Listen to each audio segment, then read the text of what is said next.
Selamat jumpa kembali, saudara-saudara. Tunggu Tuhan kita luar biasa. Satu kali saya ini tidak ada uang sama sekali. Dan minyak tanah habis, gasnya pun habis.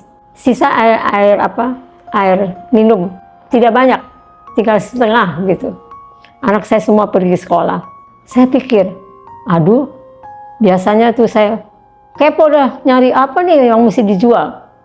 Tapi kali itu saya dengar suara. Saya bilang sama Tuhan, kenapa ini begini ya Tuhan? Saya langsung dengar suara. Suaranya bagus sekali.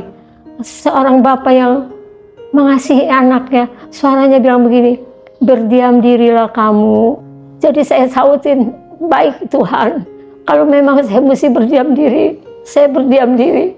Maksudnya saya nggak mikirin uang, nggak mikirin apa gitu. Saya jahit aja.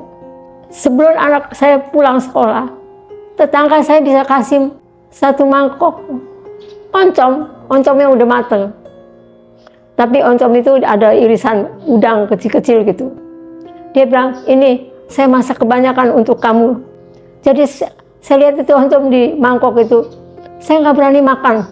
Saya pikir untuk anak-anak ntar, anak saya 4 loh, mulai gede, makannya banyak. Jadi saya nggak berani makan. Sesudah itu, anak-anak pulang sekolah bilang begini, Mi, makan sama apa? Saya di atas, anak saya di bawah. Saya bilang, itu tuh ada oncom, makannya sama oncom. Anak saya bilang begini, ya masa sama oncom?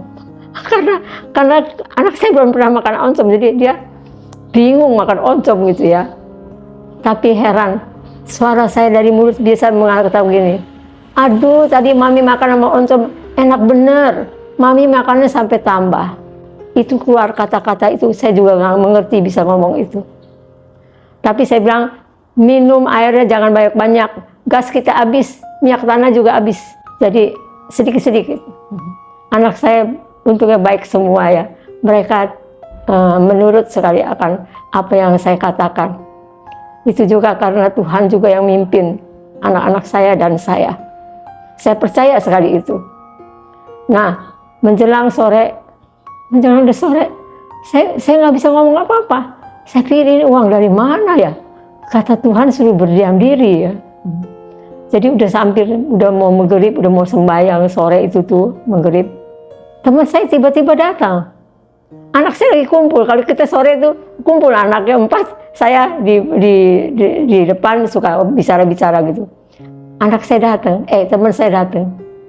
Dia kasih ke saya lagi duduk, dia bilang, ini sih baru dia dapat 5.000. Saya lupa. Saya bilang begini, uang apa? Sekarang saya flashback. Sebelum ini kejadian ini, waktu suatu hari teman saya datang. Dia memang suka datang ke rumah saya gitu ya. Dia orang susah. Ya sama-sama deh pokoknya ya. Dia begini, waktu dia datang dia suka nyanyi-nyanyi tentang rohani gitu ya. Dia nyanyi, saya jahit gitu. Waktu dia ada itu, teman satu lagi datang. Dia kasih saya 1 kantong semen, baju baru semua. Tapi modelnya kuno sekali. Kita nggak nafsu lihatnya ya. Jadi kita buka satu-satu. Saya bilang, saya jadi ngomong sama teman saya, ini untuk kamu aja deh gitu. Terus dia juga mungkin nggak senang juga itulah model. Dia bilang begini, jangan kasih saya, kita jual aja. Jadi saya bilang begini, kita sama-sama nggak punya uang kan. Jadi bilang, iya jual aja. Nanti kalau udah laku kita bagi 2 uangnya. Saya bilang begitu. Itu sudah lama. Kejadian ini sudah lama. Dan pada saat saya lagi tidak punya uang yang nunggu sore itu, saya dalam hati ngomong begini, kata Tuhan, berdiam diri. Ini apa? Mana ada uang, mana apa? Ini bagaimana ntar lagi ya? Mesti makan sore kan. Itu teman saya datang. Dia bilang, ini sih baru dapat 5.000. Nah, saya jadi bilang, kita bagi 2 ya. Kan janjinya bagi 2 gitu ya.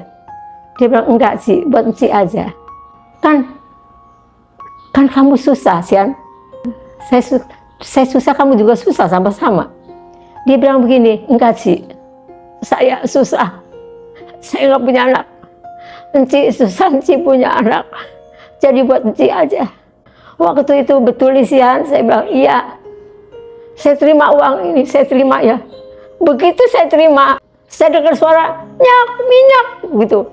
Saya lari, saya lompat, saya bilang, "Bang, minyak!" Saya ambil dirigen saya dari belakang, saya beli. Pada waktu itu anak-anak saya heran lihat tingkah laku saya tahu, saya beli.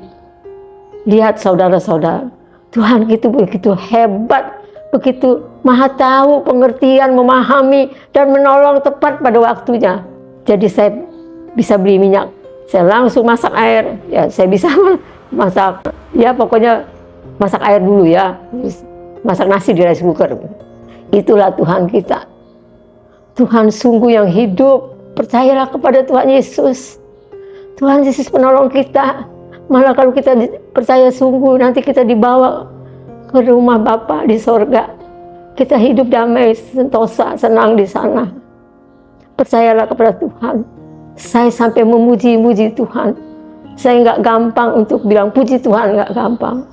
Sampai tua begini saya muji Tuhan baru 2 kali deh. Di depan kompor. Saya puji Tuhan, saya puji Tuhan 3 kali. Anak saya dari depan saya lihat mereka heran barangkali tinggal aku saya. Tapi saya pada saat itu betul-betul saya memuliakan Tuhan. Itulah Tuhan kita. Percayalah dengan teguh. Bergantunglah kepadanya. Kalau kita berpaut tetap kepadanya, kita hidup enak sekalipun susah, tapi tentram. Dicukupinya apa yang kita butuhkan. Sekian.